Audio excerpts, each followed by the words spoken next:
elephants will have to bees. Surely their skin is too thick to allow a bee to sting them. So would they run or would they hang around? Great question, Susan, and it's going to lead to a really interesting topic.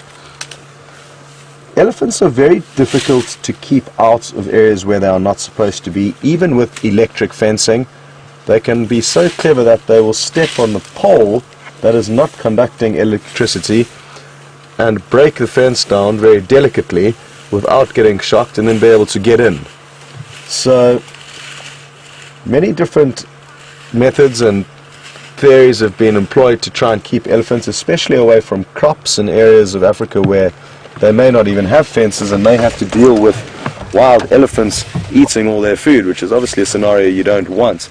And what they've done is they've placed beehives in close succession around crops, and that has helped keep elephants away. So it does work, it does keep elephants away. I know it's been tried and tested, and if you would like to double check, I'm sure you'd find some really interesting information on elephants and beehives and how they're used to keep the elephants away. I've never actually seen anything like that in the wild. I think the noise of the bees may frustrate the elephants, and even though their skin is very thick, there will be parts of it that are thin and soft. You can imagine the tip of the trunk or on the lip, around the eye, that even a bee could potentially penetrate with a sting. And ticks, the ectoparasites that suck blood, can also latch onto elephants. We saw one earlier when you were with Mvula and James that was probably half the size of a golf ball, swollen with blood. So it was successfully feeding off an elephant, as this elephant is successfully feeding off that little sickle bush. It's got extremely hard wood, the sickle bush, and it is one of the key plants that gives us flat tires, so it's one that we avoid driving over when bundu bashing after the animals. And you learn that fairly quickly in your guiding career. The sickle bush is a bit of a showstopper when it comes to flat tires. And what I'm going to ask Vin to look at it dusting all the sand off the roots that she can then feed on without having to worry about all the sand going into her mouth. So that was great to see. Now watch closely, she may drop the top. There we go. That was great. You see how she dropped that top edge of the grass? Now that goes to show that she's very specific in the part of the plant she wanted to feed on, and she knows now that the grass is storing its nutrients in the roots during the dry season, waiting for the first rains to come in November and December before investing them up into the leaves for further growth. And she has now intercepted those nutrients that are in the roots and left the dead, unpalatable leaf blades behind.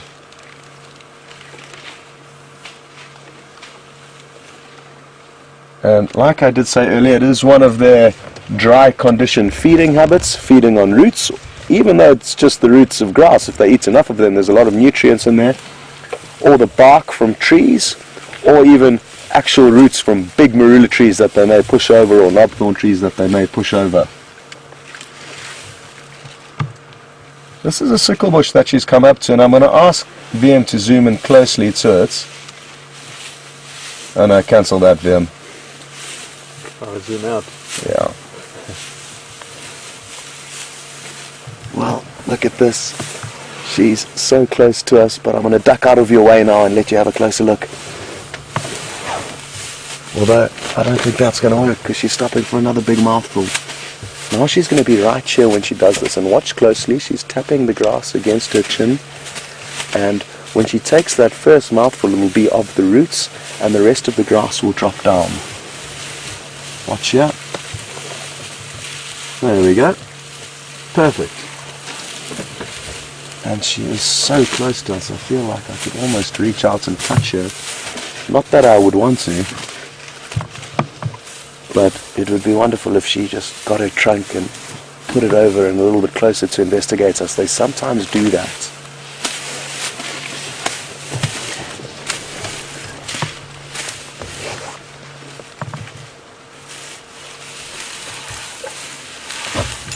Notice she's got a old piercing in her ear. There's a little hole there.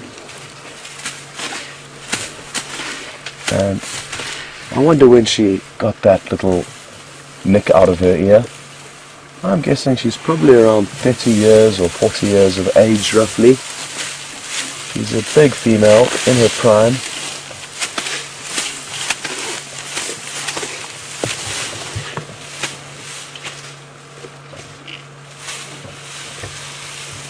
You can hear how dry the grass is as she breaks it, and watch how she used her foot to help her. And again, watch as the leaf blades drop down, as all she's interested in is the roots. There they go.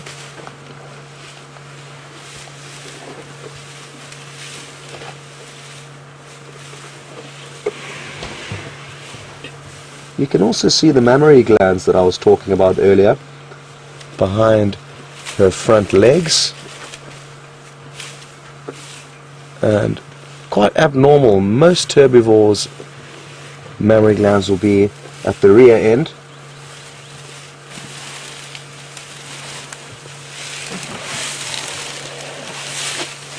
Such wonderful textures on their skin. And when they're this close, you really get a good idea of all the crinkles and creases in their very thick and rough hide.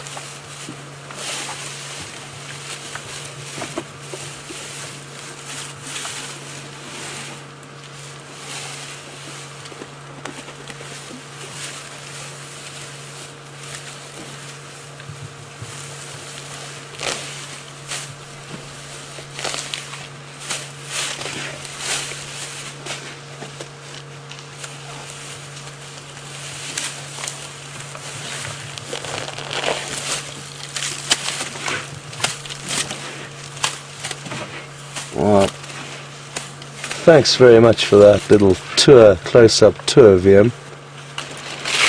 It really did silence me, actually, as I was looking down at the monitor. It is just the rustling of leaves and chewing. We just got a question through from Gert in the Netherlands, and it touches on what I've just been talking about. Gert is interested to know whether or not elephants in the Sabi Sands, this private game reserve, are more relaxed than those in the Kruger National Park, where they are exposed to people who don't necessarily know how to guide. And that's a good point, Gert. They may be less tolerant of those people, but I think it will depend on the individuals, and it's mainly poaching that will cause elephants and other animals to dislike humans. In the Kruger National Park, because people can self-drive, watch this piece of round leaf teeth coming out of her mouth here as she slowly strips off all the bark like a piece of spaghetti through her mouth. And I was hoping she was going to do that earlier, so glad she did in the end. So, yes, Gert, I think when you are in the Kruger National Park, elephants may respond differently to you, but it's important to remember that the elephants we see here can move into the Kruger National Park and will. So a lot of these elephants would have been exposed to those pressures in the park, but each scenario they will react accordingly to, and that's why every time we approach elephants we do it cautiously, because we don't know exactly how they will behave or what mood they're in.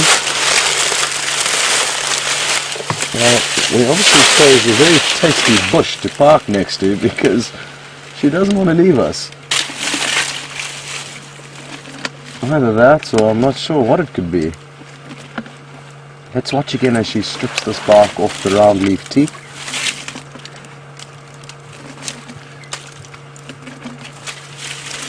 And she doesn't waste much. It's perfectly peeled off, leaving not much wastage behind. Awesome.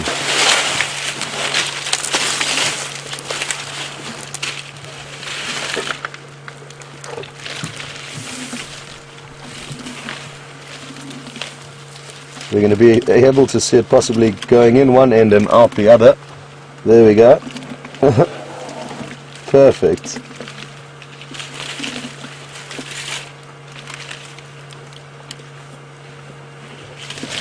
Now you may notice that her right tusk is slightly more polished than her left one, and it's also slightly shorter. That is because she's right-handed or right-tusked, and will use that right tusk more commonly as a tool than her left. So just like humans, they are either left-handed or right-handed.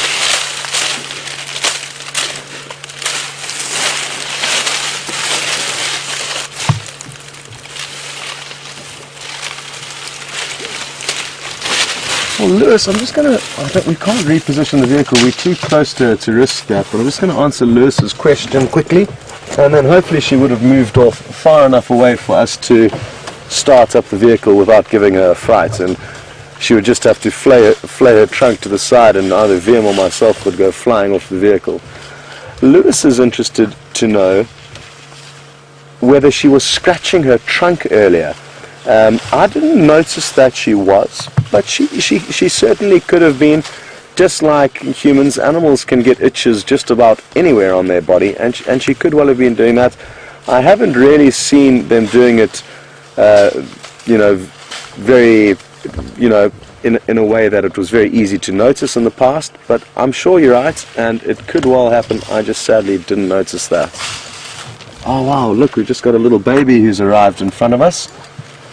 And hopefully it will follow on closely behind. Maybe this is its mother that's just walked past us.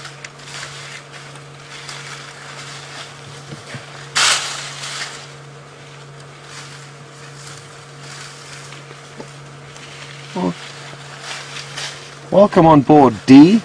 And Dee's interested to know, how many teeth do elephants have? It's a tricky question to answer because they've actually got 6 sets of teeth in their life. And they grow in an interesting way. They're almost on a railway track system where new teeth will push forward from the back of the mouth. Unlike our mouth where the teeth come up from directly below, the elephants move forward almost on like a conveyor belt. And there's never one set of teeth completely lost. And they're long flat slabs with angled ridges in them. But they will have 6 sets in their lifetime and 2 sets of tusks. Their tusks will, first set of tusks will drop off at around 6 months of age when they're very, very short, barely even visible. And their next set of tusks will have to last them their whole life. And then they've got 6 sets of large plate-like molars that they use for so effectively grinding up their food. And you would have, oh, itchy eye, and you would have noticed how well she stripped off that cambium layer of bark off the round leaf teak. Okay, well it is safe for us to move, but we are going to wait a moment or two. And we've got the questions flowing in this afternoon. Thanks so much for sending them all in, and apologies if we haven't answered your question yet. Keep trying. Teresa would like to know if elephants sleep lying down. And yes, they do, but more often when they are young, do you see the youngsters sleeping at the feet of the adults who stand up. It's important to remember for a 4-legged animal, it's quite easy to sleep standing up because you can just lock your legs. Unlike us, we would topple over with our 2 legs. So that could be a contributing factor to why they don't sleep too much lying down. But it isn't even uncommon for occasionally an adult elephant to lie down or lie against a termite mound in order to sleep. Let's take a closer look at this youngster as it comes past.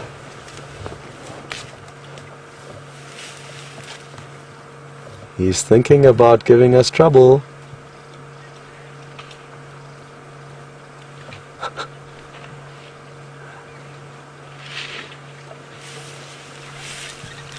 Yes, here it comes. And we just got a very interesting new Latin name for the sickle bush that I was talking about earlier, that punctures the vehicle's tires when we're off-roading. And it's the same branch that this little elephant, it's the same tree that this little elephant is busy playing on. I'm going to ask VM to try and zoom into it to see the large spines, or even the one in front of us here is the same type. And you see those large spines, it's not a thorn, it's a spine, so quite thick, and that is what causes the trouble hence Petrus from Pretoria, Johan from Pretoria, saying the new Latin name is Landrovia Popvelia, meaning Land Rover pop wheel. And I like your little play on the Latin name. There's a fork-tailed drongo in the background, and it's going to follow these elephants through the bush, hoping that they will chase up some insects. So let's watch it closely and see how long it takes to find something that the elephants have chased up. They very often get seen following herbivores as they move through the bush in order to capitalize on their fleeing prey.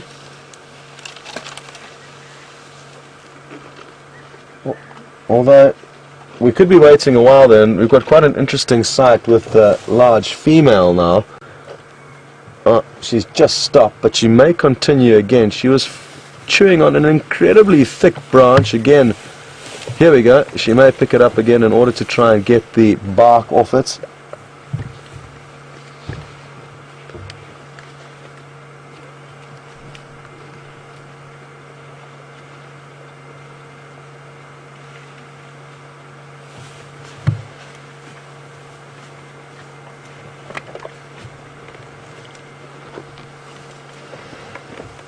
Well, while she chews on that big log, we can answer a question from Gert in the Netherlands, and he's noted that I said they've got a large network of veins and arteries in their ears, and what I'm going to do is I'm going to try and reverse a bit so we can show you these arteries and veins.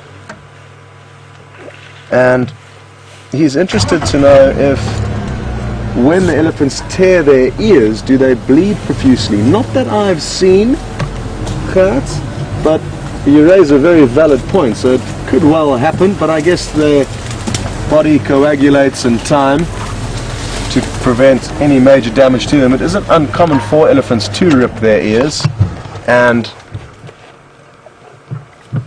Pamela would like to know what causes them to rip their ears. So that's another good question. It's mainly going to be when I guess they're running away from potential danger through thick bush, and there are some really hard woods like the sickle bush and the spine we just saw that may shred those ears. So it's mainly going to be just moving through thick vegetation at high speed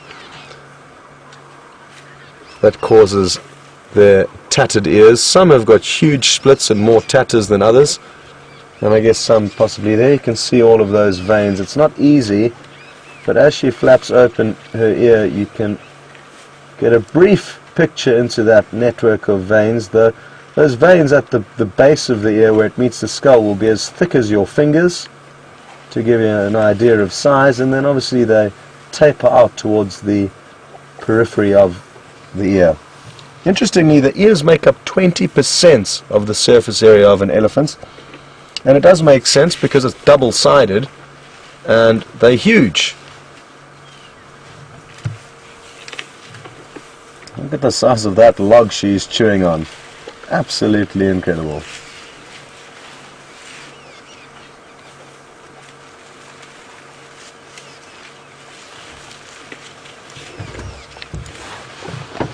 Well, good to hear that some of our special viewers, some of our favorite viewers are watching this afternoon's show, and it sounds like some of the kids from the Dayton's Children's Hospital are watching. Hello everyone, and hello to Gracie, who sent through a question asking, do elephants ever hurt their feet when standing on anything?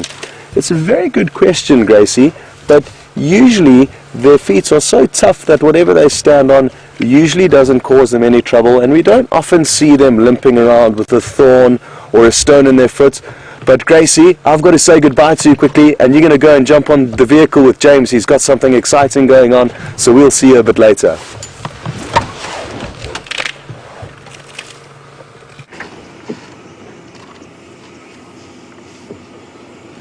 Hello everybody, I believe you've been having a magnificent time with Scott and his elephants.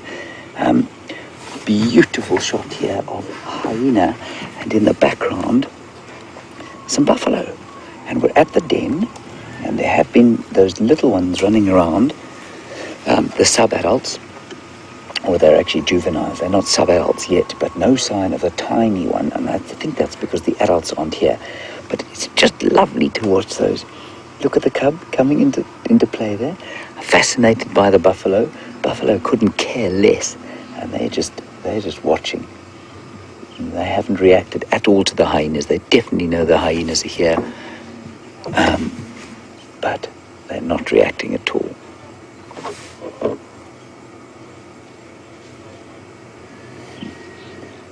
It's really special to see. I've never seen it before.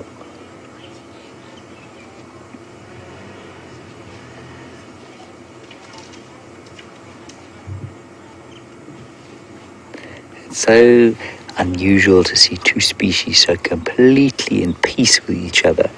I mean, they're not genuinely at peace, but you can rest assured that if these were lions, those buffalo would be going absolutely crazy. But the hyenas just don't seem to represent a threat to them. And as long as they keep to themselves, the buffalo will leave them alone. If those were lion cubs, the buffalo would be all over them.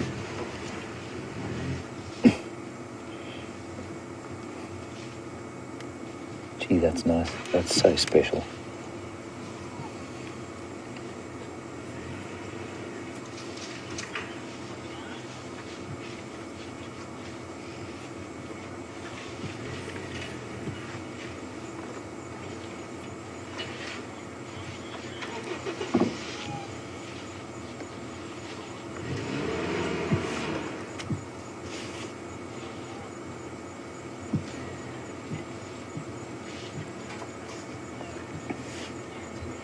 And you can't hear it now, but there's a little one there is making little whining noises.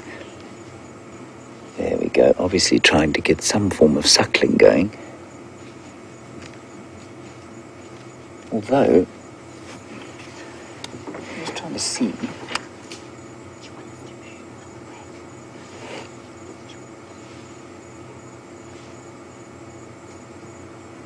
It's very interesting. That's not the same adult that was here this morning.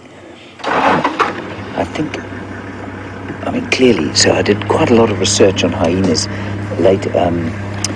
earlier today, this afternoon. And for those of you who weren't here with us this morning, what happened was that we came here, we found these youngsters, as you've just seen them, and we found an enormous female with her backside into the hole in the termite mound around which the hyenas are, and out popped a little 1 or 2 week old hyena baby, and with this enormous mother. And I wonder if that isn't the matriarch, and she may have given birth perhaps to the next matriarch, the princess of the hyena clan.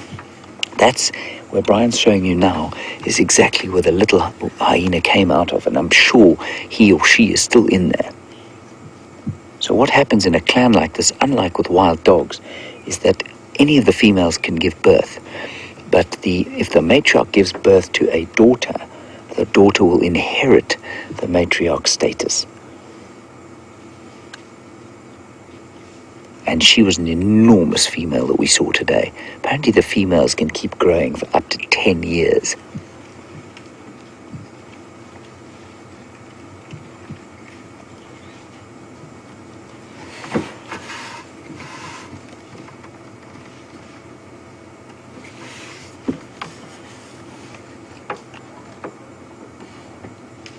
Isn't that wonderful? Two species completely at war normally in the setting sun.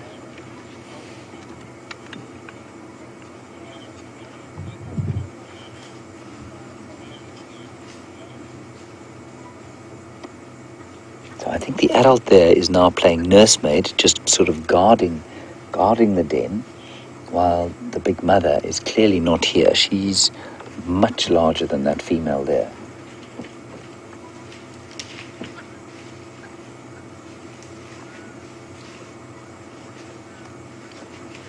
And I think that's quite interesting here. The buffalo have just meandered past. They definitely know that the hyenas are here. They can definitely sense them.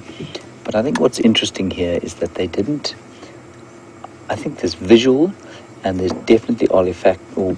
I'm not convinced about how much olfactory sense there is of predators. This is a theme I've been banging on about for the last little while. Having stuck my head into that hole to try and smell if I could smell the hyenas, and I couldn't. And I think that the buffalo would have seen these hyenas and then not worried about them.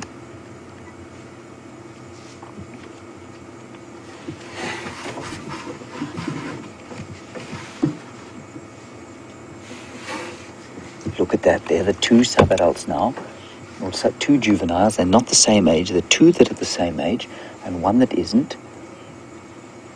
And then there's a really little one in there, which probably won't stick its head out. Look at that. It won't stick its head out until Mum's back, I don't think.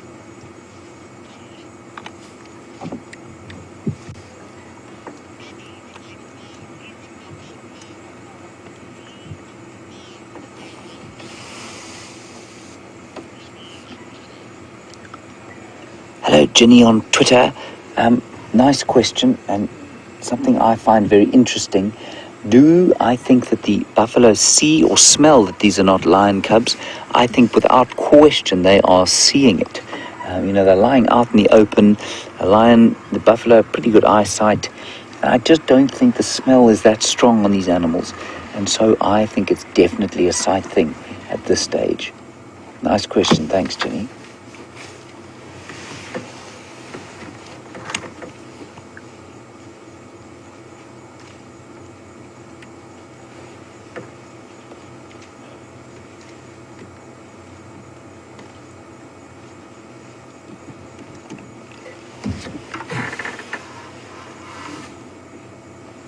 That light has just gone beautifully, perfectly golden.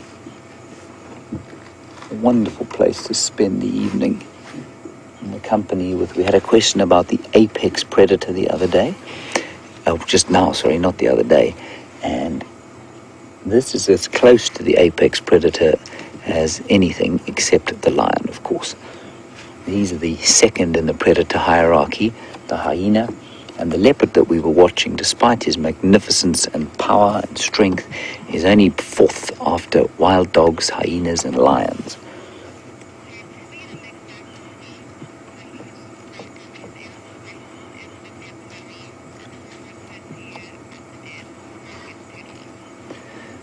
So we're going to go across to Scott while we just see what unfolds here. He's still with a magnificent elephant herd, and we'll see you back here just now.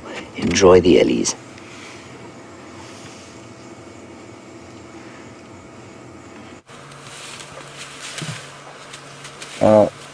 Look at those beautiful orange colors out to the west as the sun begins to dip below the horizon, and it's a magical evening here in the Sabi Sands of South Africa.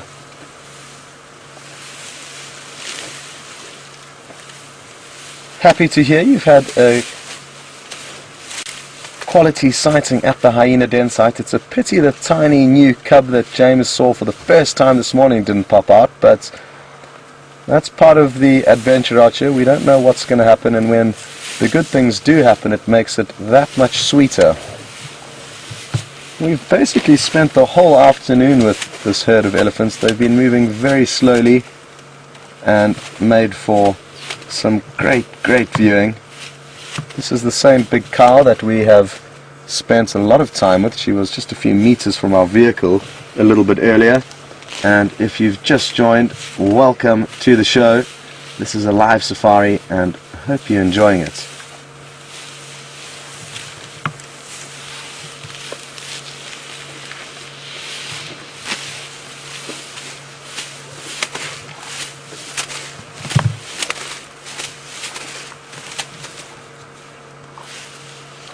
We've got this, elephants go through menopause or not, and how old will elephants be when they can no longer conceive? Great question, or questions from the two of you. And as far as I'm aware, they don't go through menopause. They only come into season a few times in their life, and look, I could be wrong with this, this is just what I think, but they will only breed every 4 years, and therefore they won't come into season that often. In terms of how old they could be when they could conceive their last young, I would say probably around 45 years of age to 50 years of age would be the end of a female elephant's baby making abilities, as they live for around 60 years as an average rule, and they can start conceiving at anywhere from around 8 years of age. As a rough figure, the stats and figures that you read up on will all differ, and that's because just like us as humans, animals have got slightly different tendencies to one another.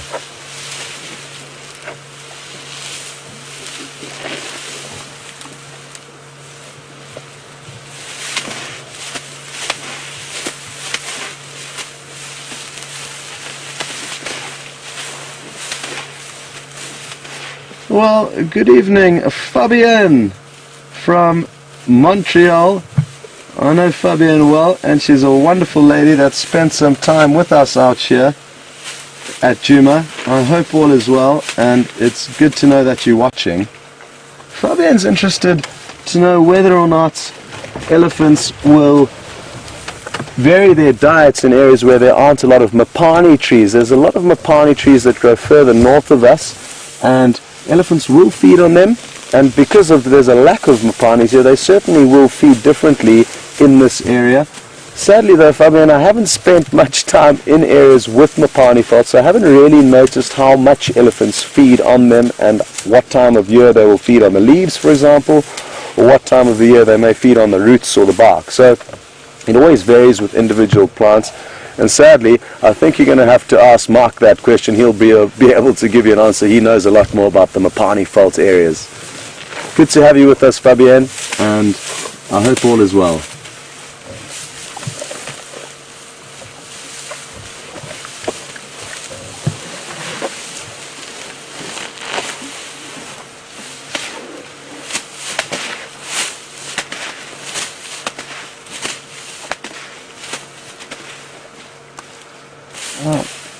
Good evening, Mark from Massachusetts. Thanks for sending your question through. Mark is interested to know, oh, she's coming so close again. We've been so lucky this afternoon. Mark is interested to know how fast can elephants run and what is their average lifespan. I just mentioned a few moments ago, you may have tuned in more recently than that, but around 60 years of age is the average lifespan of a wild elephant. It will vary greatly between individuals, but that's the average. And their speed that they can clock, they'll be able to get anywhere from around 40 to 50 kilometers an hour at full speed, far faster than any human on earth, so running away from them is not an option. They will catch you. It's incredible actually how quickly they can move. When you look at their body, they don't look like the most athletic of beasts, but they sure can turn it on when they need to. And with their massive bulk, anything in their way literally splinters and explodes. And a lot of trees that you may expect to slow an elephant down or make it alter its path will not, and they'll just go straight through them if they need to.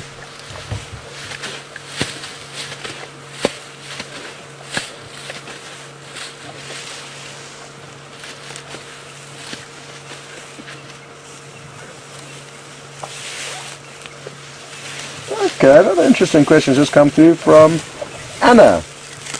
And Anna would like to know if we think that this elephant cow still has her teeth because she's been feeding on grass a lot. And yes, I think she certainly will still have her teeth. She's not very old. And if an elephant didn't have teeth, you would very easily notice that their body would not be nearly in as good as a condition as it should be. Cute little calf was also just a few meters away from us, and it's interesting, we can see two different generations here from the same mother. The older one looks around 5 or 6 years old, and the younger about a year or possibly just over that. So these are both her youngsters, but from two different generations.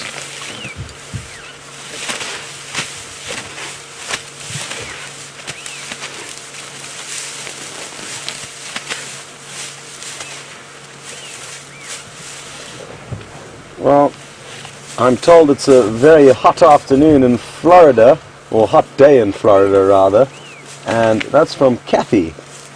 Kathy would like to know what the elephant's skin feels like, and it's smooth but it's rough, if that makes any sense. You can see all the creases and textures, and it really does feel almost just like it looks and how you'd imagine it to feel. Some parts are a little bit rough, and others that are more well worn can be smooth, so it does vary on which parts of the elephant you may be fondling. But I have only felt an elephant once, and I guess I was so overjoyed by the whole occasion that I don't remember the finer details, but I have only done that once, and it really was a great experience. We got to go on a short ride afterwards, and being on top of one of them really gives you an idea of how tall they are. They are exceptionally high off the ground, and if you think riding a horse could be scary, you should try riding an elephant. And I will mention that they are rehabilitated elephants that were rescued from an area that, if they had have stayed there, it would have been a guaranteed death for them. So they were rescued out of an area in Zimbabwe that was being poached terribly, and a lot of them were youngsters whose mothers had been poached and they were left motherless.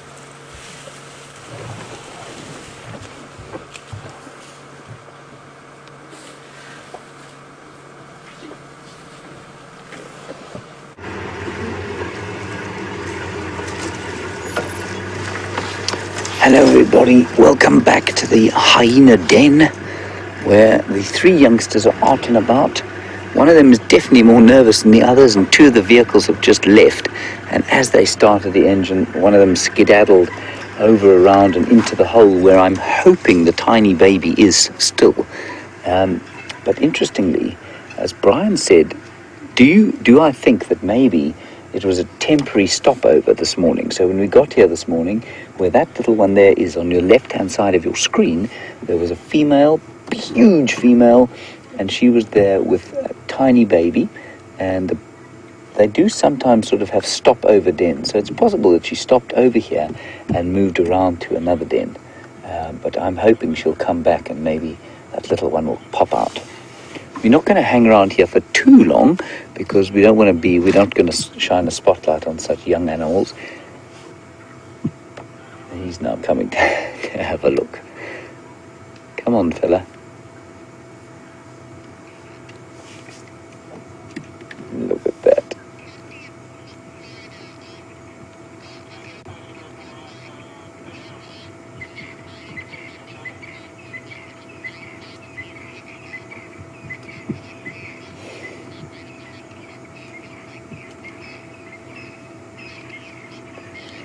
Hello, Kathy, where you are apparently sweltering away in Florida. You asked about what elephants' skins feel like, and I think Scott gave you an idea there. I'm not sure if he told you that it's also got a very distinctive smell, but you also wanted to know about leopard fur and what that feels like. I have unfortunately felt leopard fur on a skin, and it's kind of like, it's a bit like sort of rough dog hair, really. It's not as soft and velvety as you think it might be. It's got to remember, these animals are walking through some very thorny and rough vegetation, so it's not as soft as it might look. I imagine one of these hyenas would be pretty cuddly, though. The older they get, though, the fur tends to get fairly matted and sort of dreadlocked, if you like, so probably not particularly nice to feel, but these little chaps feel very cuddly. So a leopard, not very velvety. These hyenas probably a little bit more. Viam the other day was going on about, and for those of you who don't know, well, Viam's on Scott's vehicle filming.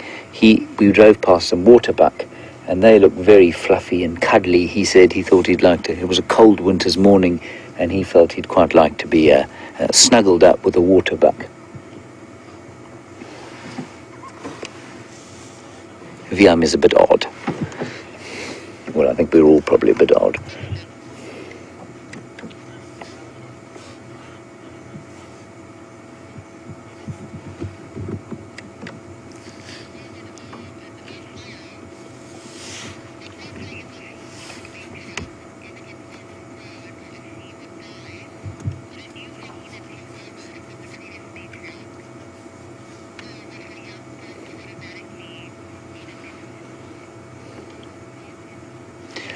Hello, Deb in Ohio. Lovely question about the sort of hierarchy and what happens in the world of hyena royalty succession.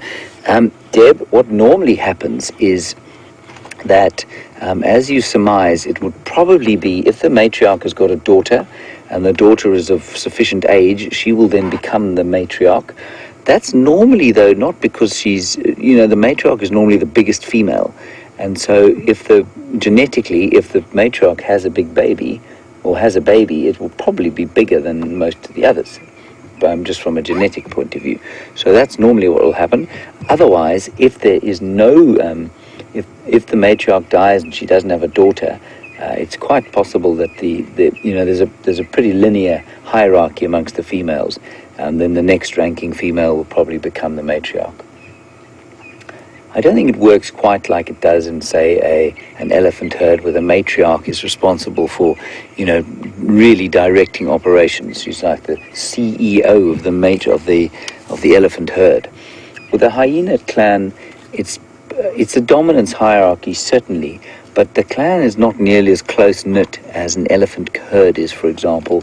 So although it's matriarchal, it's probably slightly more like it is with, let's say even a lion pride, where it's basically the biggest and strongest who are going to be the dominant ones, and so the biggest and strongest female will be the matriarch, and it's got not much to do with much else. Whereas with an elephant herd, it doesn't always have to be the biggest and strongest female, often the oldest, but not necessarily the biggest.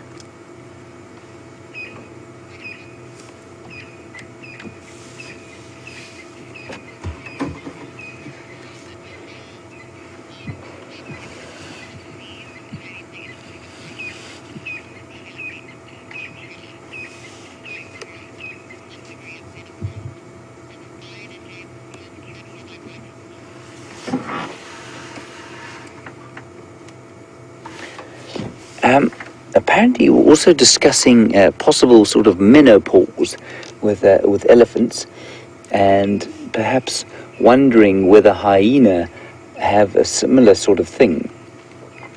Now, I've discussed this a few times, and it's quite interesting. Elephants, far more than any other animals other than human beings, will go through a period of sort of semi-menopause where they live beyond breeding age.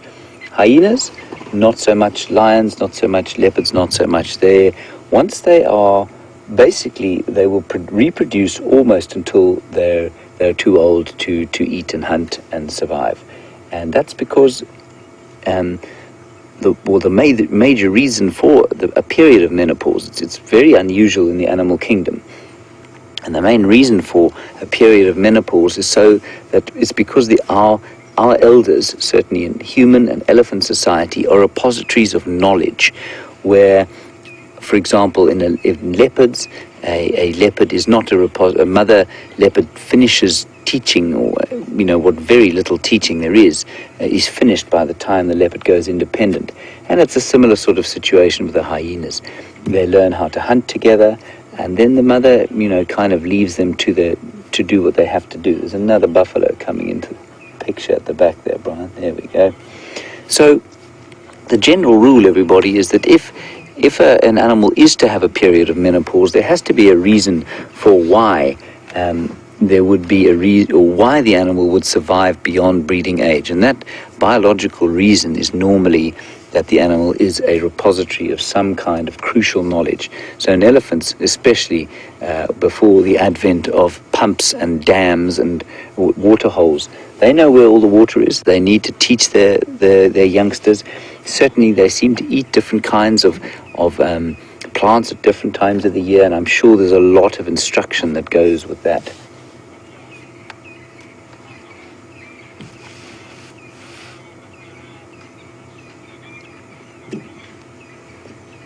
Hello, Dennis in Massachusetts. You want to know, is there a communal room in the den? Well, Dennis, they've got a billiard table down there, they've got a bar, they've got a TV room, and I think there might even be a slot machine. Dennis, the den is only for the little ones. So they will go into that hole there, into which I've put my head, and it's not very deep. It's enough to hold sort of the youngsters, and yes, they will all go in there, Dennis.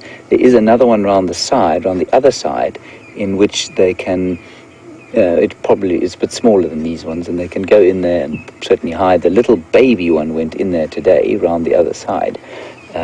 So they will use them together. They don't have separate chambers, and what the little ones do is quite interesting, Dennis, is they'll go in and they will dig to the back. When they're little, they're prodigious diggers, even as little ones, and they'll go into the back and dig themselves their own sort of little chamber, where even these ones here, so that 2-week-old cub will dig a little chamber where these little ones that we're looking at now are unable to get, but they get to, but they will use the same sort of hole.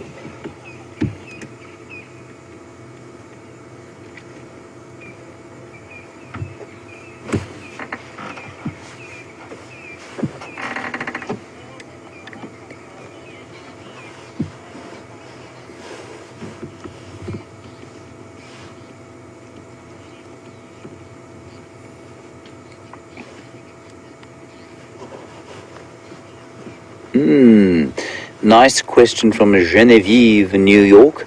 Genevieve, hey, your question is, let's say the matriarch has 2 daughters, but they're separated, so they can give birth, say, once every 15 or 16 months, and they're able to do that. That's a lovely picture. Thank you, Brian. Genevieve, you want to know if she gives birth to 2 daughters that are separated by age, once they're fully grown, will one of them, can the younger one basically become dominant, or will it be decided by age? Genevieve, I think I don't think there would be a definite answer to that, but what I would suggest would happen was that it would be the biggest female, and the females keep growing for up to 10 years. So even that year's difference will make a difference to the size. So I think you'll find that it will be the older daughter who would eventually take over. I'm starting to eat something there. Found a piece of bone or stick, maybe. Yes, I think it's just a piece of fallen combretum.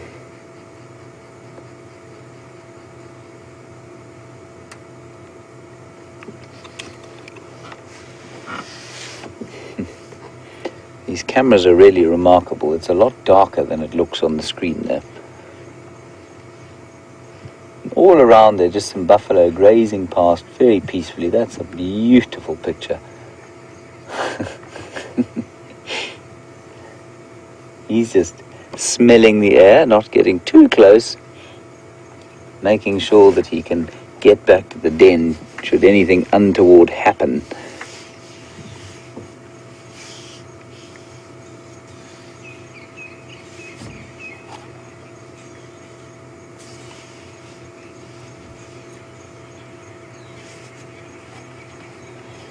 So, Halal Bonner on Twitter, nice question. We've sort of talked about it, but I think it's important that we all understand these buffalo, like you say, you make the comment, why don't the buffalo do something about these young predators like they would about lions? You know, in this area, hyenas will very seldom, if ever, kill buffalo. So they just don't see hyena as the same sort of threat. If there was a herd here and there were some young calves, I think the story would be very different. But they just don't, you know, these bulls are immune to attack from just about anything except a pride of lions with some male lions. So, you know, they just don't see the hyenas as a threat. In other areas where the clans are much bigger, so in East Africa, you might find that the buffalo would react. Such a stunning picture. The last of those combretum leaves turning green and gold, a buffalo in the background, and 2 gorgeous little hyena cubs.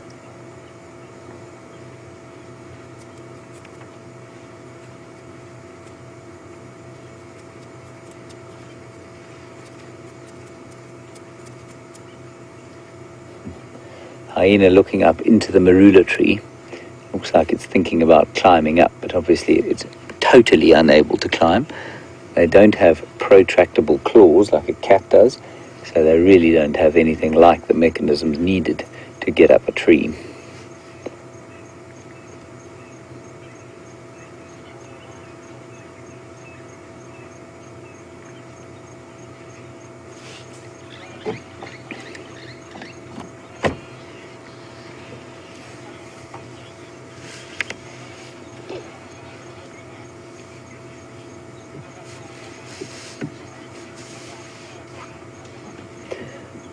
Jane in Iowa, quite an interesting question. Do the hyenas ever use a termite mound that is still active? Jane, I think it's highly unlikely. If they did, for example, okay, so those holes there were not dug by the hyenas, they were dug by aardvark or ant-bear, same animal, big claws and voracious diggers, and they would have gone in there and created the holes, and then they would have left, and they would have eaten a lot of termites. Now, that doesn't usually result in or doesn't necessarily result in the termite mound going inactive. If the hyenas then moved into a hole like that, recently dug, what would happen is that the termites would initially bite. The soldiers would certainly try and repel an attack. But what would probably happen is that the workers would then seal off that area, and the hyenas would be able to stay in. The termites' reaction would be to get away from the threat rather than try and repel it if it's something the size of a hyena. So the workers would repair the nest around there, and that's probably how they'd live. That said, I don't think I've ever seen a hyena den where there are termites. There's so many termite mounds out here with holes in them that I think that you'd probably find that the hyenas would prefer and choose not to live in a mound occupied by in excess of 20 million termites. I would certainly choose a home without the 20 million termites, I feel.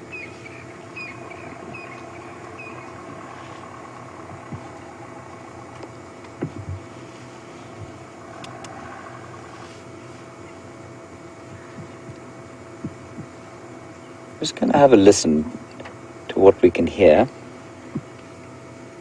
Lovely sounds, just as the end of the day.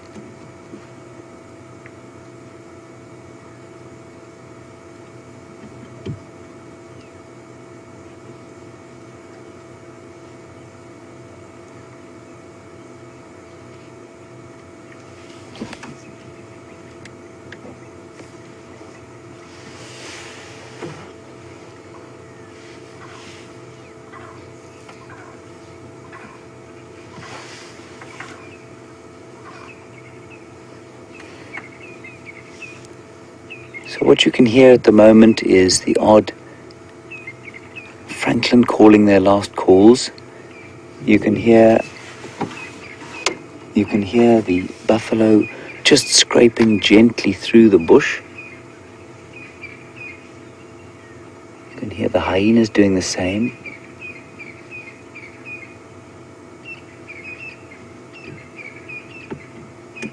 Otherwise, not much else. It's a perfectly sort of peaceful evening, and you can see why the hyena would be lying there in total peace.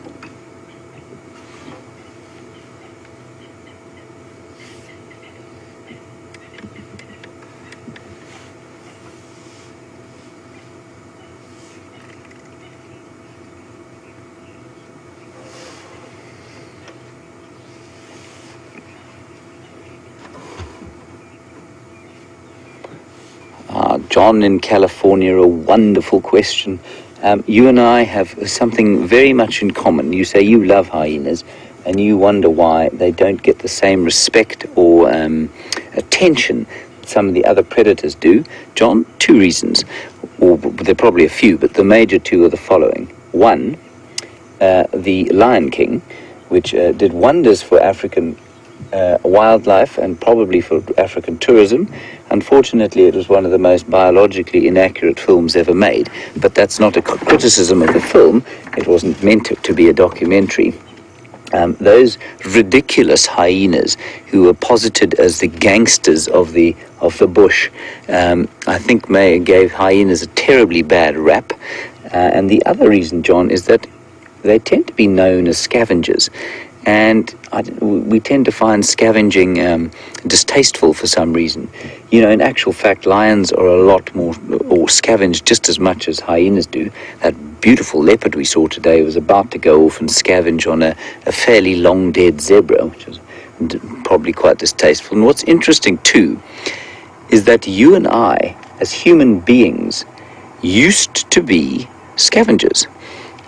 So I don't know why. Those are the main two reasons I think that hyenas are known or not known for the wondrous animals that they are. They also look a bit sinister, I suppose, but that's only if you don't know them. They truly are spectacular creatures, and I think we should follow them more. I think we'd find a lot more interesting things about them, and I think they'd lead us to all sorts of things, with incredibly powerful noses that they have.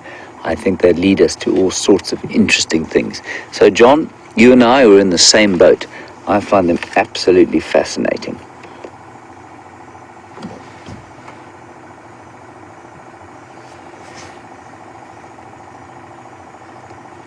I'm afraid that sort of thundering noise that has kind of broken the wonder of the evening is a water pump that, alas, has to be turned on every so often. It feeds our camp. And we're going to go across to Scott, who's got a spectacularly rare sighting that we've never seen, or I've never seen, and I think some of you may have seen once or twice. Enjoy it very much. I'm extremely jealous, so I expect to hear all about it very soon. See you just now.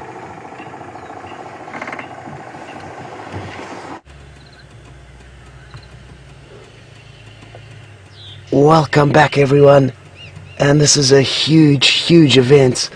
It's the first time we've seen the Anderson male leopard, and from what little I've seen so far, he is an absolutely beautiful big male, and we've been speaking about him over the past few weeks because he's pushing further east into Arathusa, which is putting pressure on Tingana, another male leopard who's dominant in the area, and Tingana is now heading more east into Djuma. Here he goes. This is the first time we're seeing him up and on the move, and he is an absolute brute.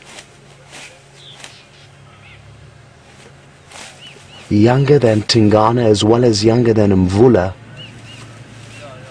He's, I think, 6 or 7 years old and coming into his prime.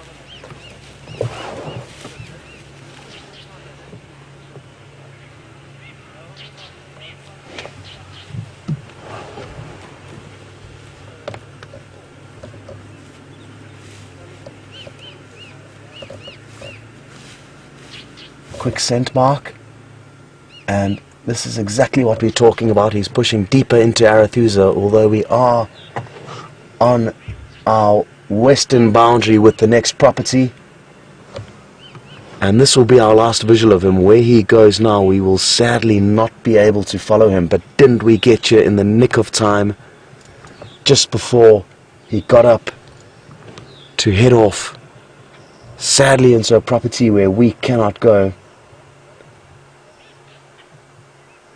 But he's an absolute monster, and so happy that all of us have now got to finally see him after having spoken about him for so long.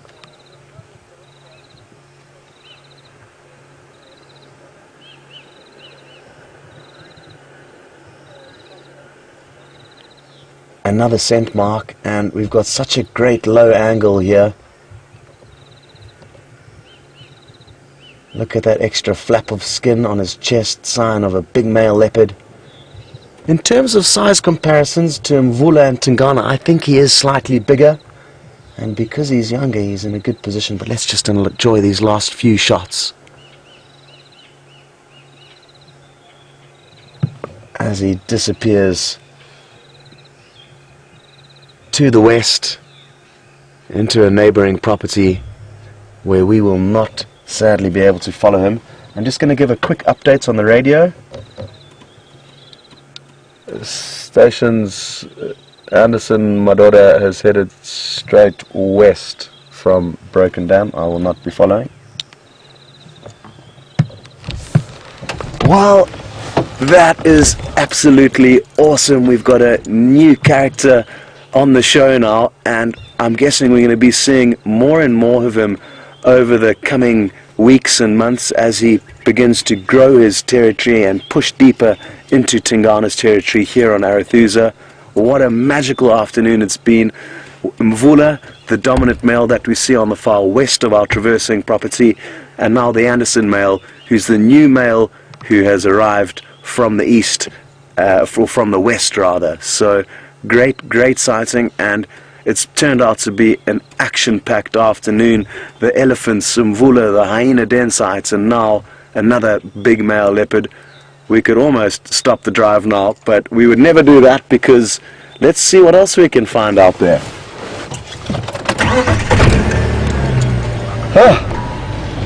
He had a beautiful rusty colored coat. It could have just been the lights, but he did appear to have quite a rusty colored coat, and it'll be interesting to hear your thoughts on how you think he looks different to Tingana and Mvula, both in size and coloration. He had a beautifully colored coat and is a really pretty male leopard. We were just chatting last night at the fireside chat about how leopards can look different, and they certainly do each have their own individual traits in terms of appearance. I just want to get on the radio quickly. Give me a second, please. Go ahead and elect and think through how awesome that sighting was. Even though it was so brief, the excitement of seeing a new leopard really has got me going, and I hope you are all in the same boat as me. It was quite interesting to see his response to us as we arrived, and I think it could be because of the slightly different shaped vehicle. He was a little bit cautious of us. Now, I don't know enough about him and how relaxed he is with vehicles, but he did show from quite a far distance that he wasn't too happy with the vehicle, so we stopped initially for a moment or two and then moved a little bit closer, and he seemed fine in the end. But it will be interesting to monitor that in future sightings, how relaxed he is with the vehicles, because it does vary from leopard to leopard, and we have been spoilt with Tingana and Mvula, as well as Quarantine, Djuma, Karula. Even Shadow now, who used to be a little bit more nervous of the vehicles, has become more accustomed to them.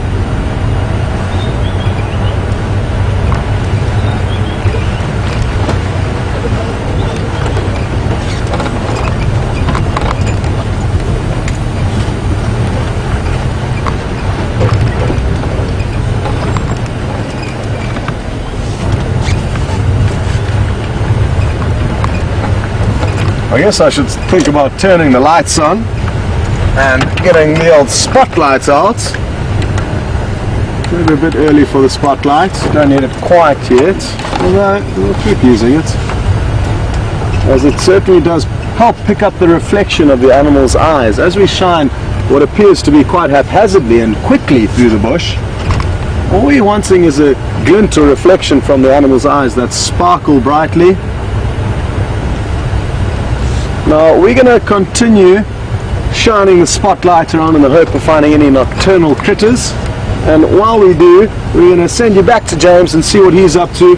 We'll catch up with you all a little bit later. I hope you enjoyed that with the Anderson male.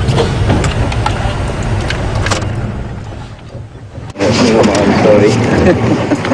Is that fine? Hello everybody.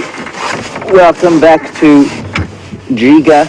I believe you have just seen the Anderson male, mysterious king of the West.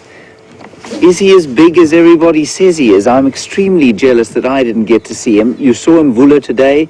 I'd be fascinated to know if you think the Anderson male is perhaps bigger. Now, be rest assured, at least be very sure, that your emotions for Mvula, and mine are fairly strong as well, do not cloud your judgment as to whether the Anderson male is perhaps a larger specimen. Larger doesn't always mean better. Let us remember that.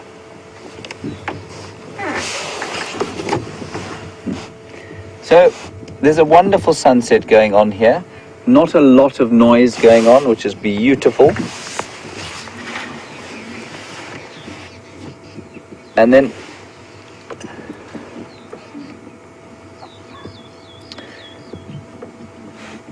so Ellen Fowler, our sort of resident internet, one of our resident internet leopard experts, you would like to know, was the Anderson male in the same area as Mvula? No, long way away. Totally out of territory, within his own territory, within what we know to be the Anderson male territory, and Mvula was doing the same thing. And then from Sherry, is that what Mvula was looking for? Definitely not. Mvula has found himself a rank desert zebra carcass that has not been found by any hyenas, and he's now supping on rotting flesh, nowhere near where the Anderson male was spotted. So I think we were quite lucky to see the Anderson male. He crossed west out of our traversing area, which is basically why we haven't seen him before. We've heard of him, but we haven't seen him much because he comes in sometimes to the south and to the west, and then he disappears again. And that's basically why we haven't seen him.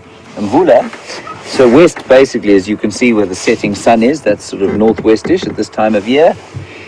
And Mvula was almost in the opposite direction at about 180 degrees from there, about probably 2.5 kilometers as the crow flies from here, and the Anderson male was in that direction probably maybe 6 or 7 kilometers as the crow flies, so quite a distance. So they're unlikely to meet up anytime too soon.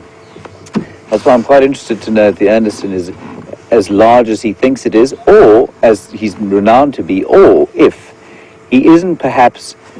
There are a lot of leopards that generate these auras around them because the people who see them really love them very much, and so they say, well, you know, our leopards are much bigger than yours, and they don't really know because they haven't seen two leopards standing next to each other. He might be a very impressive male, I'm not sure, so I'd love to know what you think about that. We're just going to carry on driving slowly around this clearing here and see if we can't find any creatures of the night. It has been the most productive drive. So keep your questions coming. Hashtag Safari Live, questions at WildEarthTV, and we'll see if we can't find one or two other things before we leave.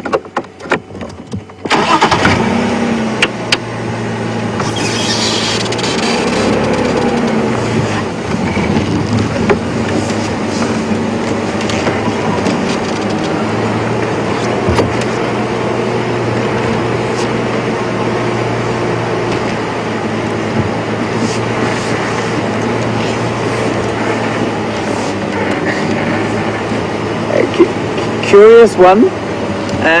You have made the comment that because I made a comment that the Mvula is not the biggest leopard I've ever seen, and you have made the comment that the size of leopard seems to be insufficient for me always. Not at all. All I'm saying is that, I suppose size does make a difference to me because I'm not a large man myself, so I quite like to compare smaller animals that have succeeded well to my own struggles as a smaller member of humanity. But I have seen bigger leopards than that said. There's a big one in the south called the Campan male around Londolozi, who I would say is probably 10 kilos heavier than Mvula. There's no disrespect meant to Mvula whatsoever. I think Tingana is a bit bigger, but Mvula I prefer to him. So I'm just interested by the sizes, especially because in so many other species, like if you look at Impala, for example, there's no obvious size difference between the big rams. They've got their horn sizes change, but to me, there's no real obvious huge difference. But with the cats, there does seem to be a far greater difference. So, if we look at some of the lions we see, all the males are not always the same size at all. Some are much bigger than others, and I've seen quite short lions dominate areas, which is wonderful to see, and I've seen tall ones run away with blonde manes with different levels of hormones.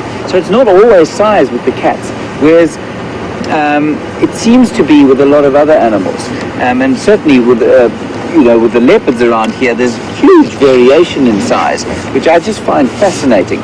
So we looked at Karula the other day, and I think she's a pretty good sized female.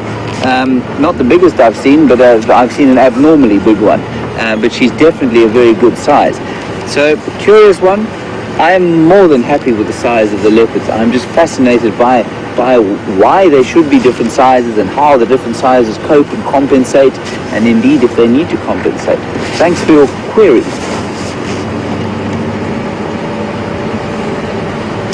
Get the spotlight out.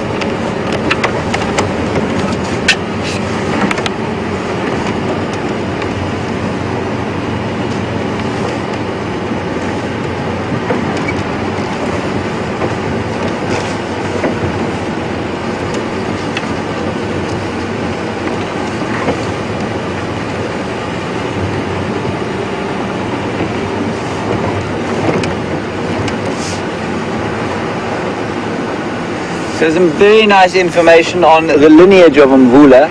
Apparently born to two leopards down in the south. I'm just slipped my mind what their names are now, but it'll come to me now. And he's apparently also known as the Leadwood male in some areas.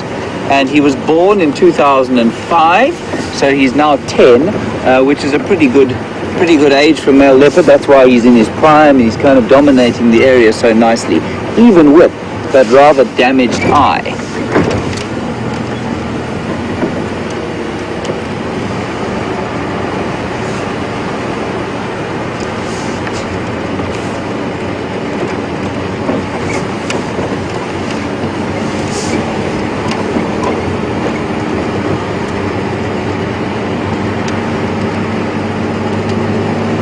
So we're just going to drive around this clearing. There's some very nice sort of jackal sightings we've had here recently, and that's why I've come up here now.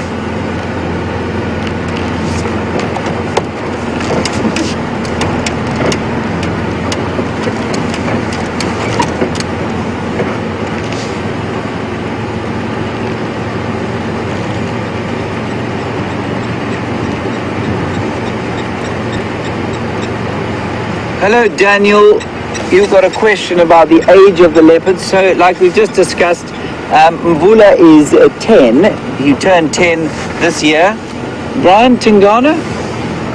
No idea. My impression that with Tingana, I think, is a year younger or a year older, if I'm not mistaken. The Anderson male, I don't know. So, if anybody can give us that information, perhaps. There are lots of leopard experts out there. You can let us know exactly how old Tingana and the Anderson male are. I know the Campan male way down south is now 14 and a half, and that's pretty old. He's looking pretty ropey at the moment.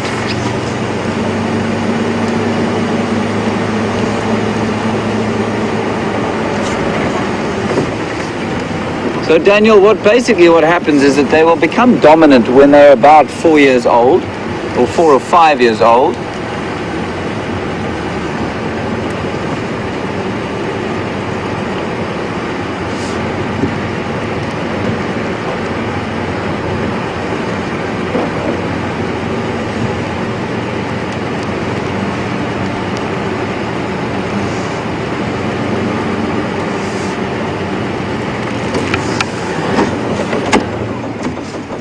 So we're just going to stop here, and Brian and I are going to enjoy the last embers of the day.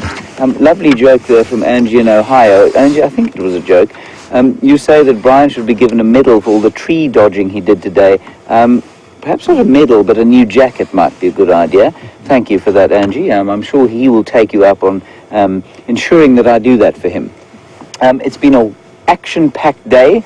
Wonderful sighting of hyenas, amazing sighting of Mvula on his way to a rather distasteful supper, I feel, and some lovely atmosphere and general game and a beautiful warm winter's afternoon.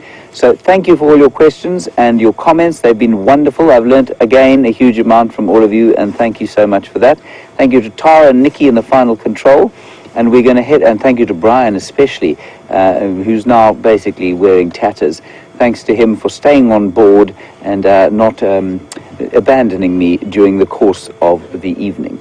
So we're going to cross back to Scott now, who's just crossed back onto Djuma, and he'll give you a wrap-up, and we'll see you tomorrow on the Sunrise Game Drive. Thank you very much.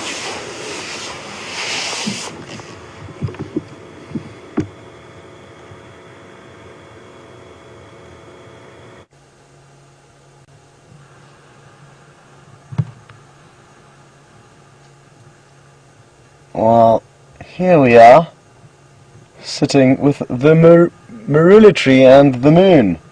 It's not quite full, but in the next few days we could expect a full moon. But already the light that the moon is casting could allow us to drive around without any lights on. It's really awesome. And almost as awesome as the whole afternoon has been, with a certain highlight for me being that of the Anderson male leopard sighting. Wasn't he an absolute brute? And I hope you all enjoyed that. And we're going to continue now, and while we do, we can chat about some of your comments and questions on the Anderson male.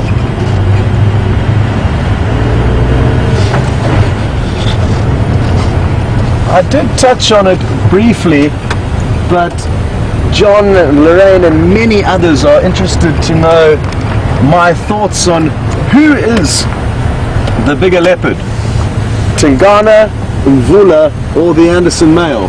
Now, I'm just going to pull over here to the side because there's another vehicle coming, so we'll let them continue without causing any trouble to us, and that way I can focus on what we need to do here and what we're chatting about here. So, I personally think from that brief sighting that he could be ever so slightly bigger than Tingana and Mvula. I think Tingana is slightly bigger than Mvula, and now, like I've just said, Anderson male could be ever so slightly bigger than or smaller than the Anderson male. I'm getting a little bit confused here, but he certainly is a brute. He's the youngest of the three males. Mvula is the oldest. I think he's around 12 years old, and Tingana is closer to 9 or 10, and I think this young male is about 6 or 7. So, oh no, I'm getting confused here. Mvula's 10, Tingana's 9, and I think this guy's about 6 or 7, possibly 8. He is the youngest, though, that I do know. But we certainly do need to brush up on all of those finer details now that we are going to be hopefully seeing him more often. Well, now that the traffic has subsided, we can continue.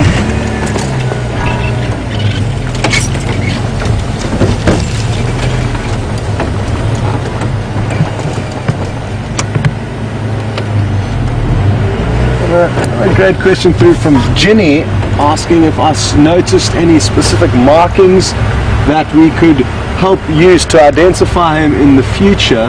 And to be honest, Ginny, I didn't even pick up my binoculars. I was just watching him in the flesh and a little bit on the monitor screen. So what I would suggest doing, and for those of you who are new to the show, you can identify and differentiate between different leopards because they all have slightly different spots. Now, from any close-ups that we may have gotten, if you got some screenshots, it would be good to look along the whisker line, and just above that there will be a few spots. Now there's sometimes 1, 2, 3, occasionally 4 spots on either the right or the left, so depending on that combination, that is the most common and frequently used area to check for a leopard's spot pattern above the whisker line. So you could check that out, and any other markings that you may have noticed. It's good to look at screenshots or photographs of the Anderson male and then compare him to Tingana and Mvula, and that way you can try and work out how they differentiate between one another.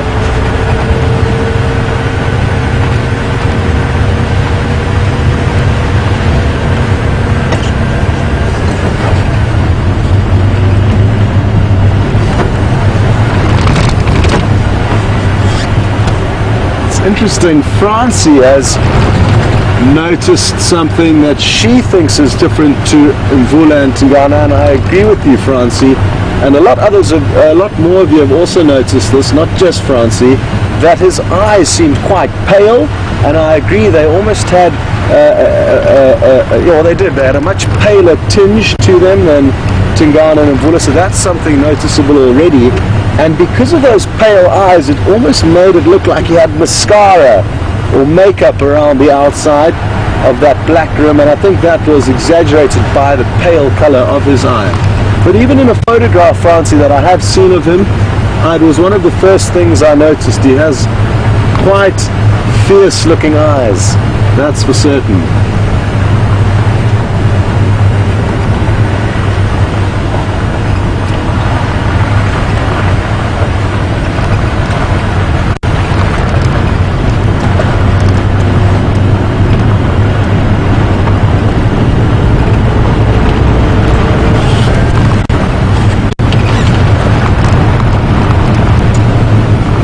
got another question from Sherry and Kay, and they'd like to know if I know the lineage of the Anderson male and if he's possibly related to Karula. I don't think that he would be closely related to Karula, but a lot of the leopards in the Sabi Sands will be kind of interconnected in one way or another, potentially. Males could come from far and wide though, so the likelihood of them being related to a female is small, because females usually hug the same territory where they were born and grown up, just like Shadow lives alongside Karula now. But I don't know much about his lineage or where exactly he's come from, but it is something that we will be researching, and I'm sure a lot of you, the viewers, will also provide us with whatever information you know, so it is something we'll be able to touch on, and tomorrow morning I'll definitely have some more news on the Anderson male for you regarding his lineage. Well, sadly, there's only a few minutes left of the sunset safari, but what a safari it's been.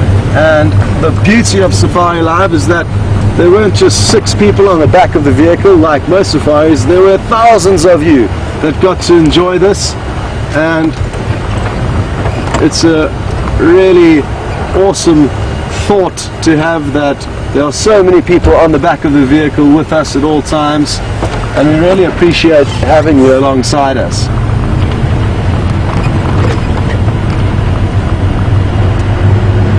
Also, we must take the odd moment to thank some other staff members who you don't get to see very often, who are hugely responsible for getting this show out to you.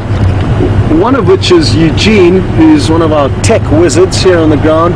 He's an awesome guy, and the amount of troubleshooting he does on a daily basis really does deserve some commendation. And to Tara and Nikki, who take turns in the director's chair. This afternoon it was Tara, but they also help us hugely while we're out and driving. You don't get to see them very often or hear of them, but they are there and they're playing a huge role in this whole show. Not to mention the cameraman. Thanks, Vian, for your work again this afternoon, and to you, the viewers, for joining us. I really do thank you for that. And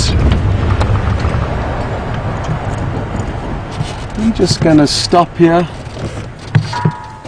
and take a look at the moon from myself, Scott, and the rest of the Wild Earth crew. It's been an incredible afternoon, one that I'm certainly not going to forget. And let's just take a few moments to look at the moon before we say goodbye.